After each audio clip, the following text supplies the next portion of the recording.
Let's mic, देश का मिजाज, नॉर्थ ईस्ट। ये है लेट्स माइक मॉर्टन रेडियो। आप सुन रहे हैं पूर्वोत्तर भारत की खबरें।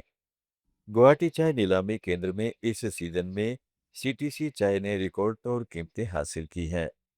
तेगियाजुली टी स्टेट की प्रीमियम चाय 1103 रुपये प्रति किलोग्राम पर बिकी, जो जीटीसी में अब तक की सबसे ऊंची कीमत है। यह उच्च श्रेणी की असम चाय में खरीदारों की बढ़ती रुचि को दर्शाती है। बीओपी एसएम वेद की चाय की एक किस्म भी 973 रुपये प्रति किलोग्राम के भाव से बिकी। चाय नीलामी खरीदार संघ के सचिव दिनेश अधिकारी ने कहा है कि इस तरह के रुझान घरेलू और अंतर्राष्ट्रीय बाजारों में असम चाय की प्रीमियम से भी पुष्टि करने हैं। असम के मुख्यमंत्री हेमंत बिस्व शर्मा ने बताया है कि गुवाहाटी में आईआईएम की स्थापना की दिशा में महत्वपूर्ण प्रगति हुई है। मुख्यमंत्री ने एक्स पर लिखा कि दिल्ली में केंद्रीय मंत्री के साथ हुई चर्चा में प्रस्तावित आईआईएम परिसर पर विशेष चर्चा हुई। असम के मुख्यमंत्री हेमंत बिस्व शर्मा ने बताया कि गुवाहाटी में आईआईएम की स्थापना की दिशा में महत्वपूर्ण प्रगति हुई है। मुख्यमंत्री ने एक्स पर लिखा है कि दिल्ली में केंद्रीय मंत्री के साथ हुई चर्चा में प्रस्तावित आईआईएम परिसर पर विशेष चर्चा हुई। उन्होंने कहा है कि असम में सरकार शिक्षण संस्थानों को मजबूत करने के लिए निरंतर प्रयास कर रही है। काजीरंगा टाइगर रिजर्व में पीले गले वाले नेवला को देखा गया। इस राष्ट्रीय उद्यान के अधिकारियों ने बताया कि पीले गले वाला मार्टन दिन में सक्रिय रहने वाला, पेड़ों पर चढ़ने वाला एक जंगली पक्षी है जो बीजों के फैलाव में सहायता करता है। भारत में नेवले की यह प्रजाति हिमालयी क्षेत्र और पूर्वोत्तर राज्यों में पाई जाती है। इसे भारत के वन्यजीव संरक्षण अधिनियम के तहत संरक्षित किया गया है। मेघालय और असम के बीच तनाव को अस्थायी रूप से कम करने के प्रयासों के तहत दोनों सरकारों ने विवादित लापम गप क्षेत्र के निर्धारित इलाके में दोनों पक्षों के ग्रामीणों को खेती करने की अनुमति देने पर सहमति जताई है। हालांकि दोनों राज्यों ने स्थायी सीमांकन का मुद्दा उच्च स्तरीय समिति को भेज दिया है।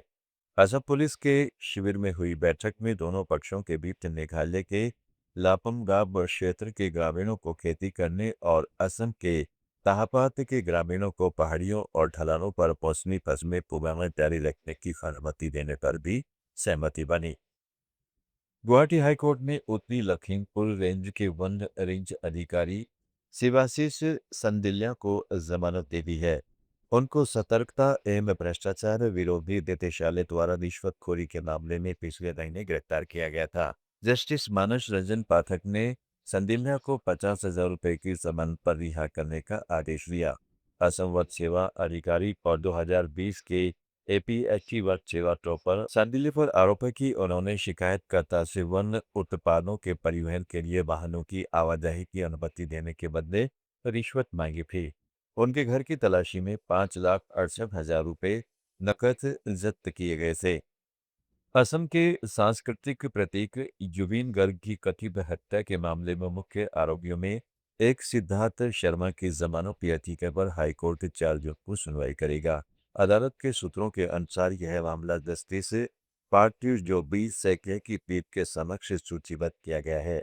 शर्मा जो पहले गर्ग के प्रवर्तक के रूप में कार्यरत थे, वे फास्टैग अदालत द्वारा उनकी जमानत याचिका खारिज किए जाने के बाद हाईकोर्ट का रुख किया है।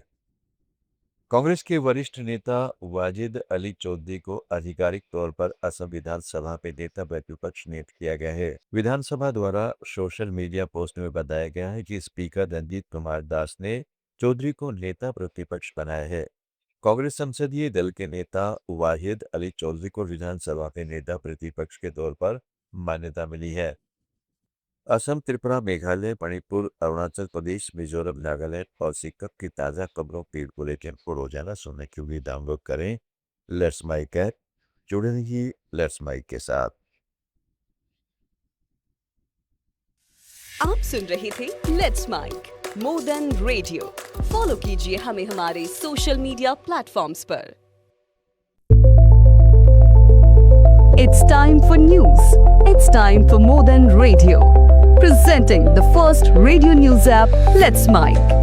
Let's Mic, a news-based app on your phone where you get to watch and listen news, talk shows, interviews, radio show podcasts.